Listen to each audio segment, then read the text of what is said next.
At the 2024 FDX Global Summit for Open Banking, we had the pleasure of having Sicredi, the largest and oldest credit union in Brazil, present to the US financial service companies.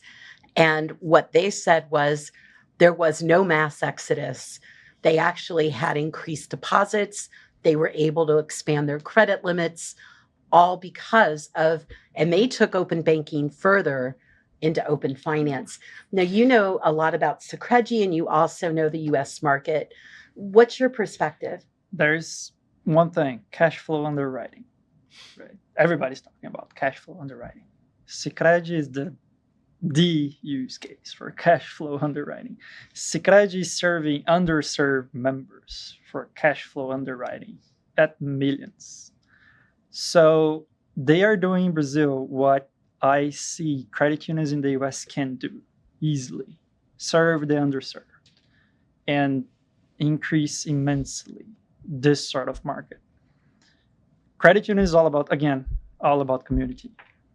And they can use those services, sit down in the open banking perspective to actually increase their services and to better serve.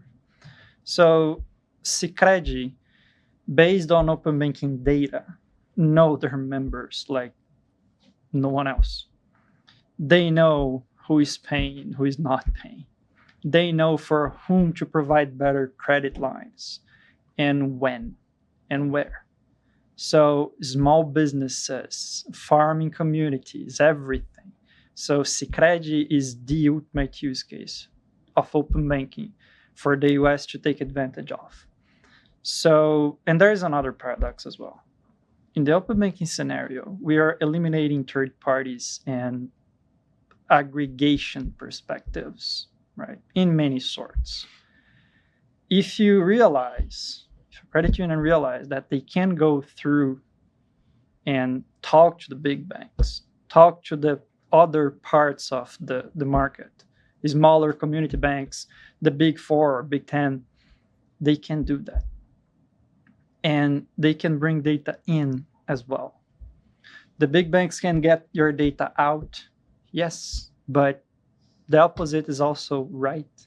And if you serve the underserving, who is going to win? So you have better services. You have a better community relationship. You have a branch that served this community for many generations. Who is going to win? It's a no-brainer. So open banking can bring leverage for the credit unions, for them to win over the big 5 easily. Because again, all about the community.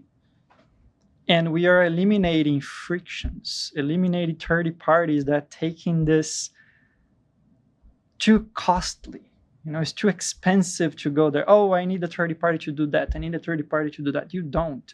You need to sit down and see what are the options, what are the partnerships that a credit union can establish directly with the other stakeholders, with fintechs, with the other banks, how they can do that. And there is technology out there that can enable. So it's not a rocket science in terms of technology.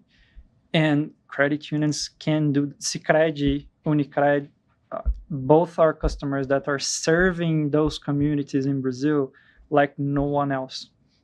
So this is the power of the open banking right now.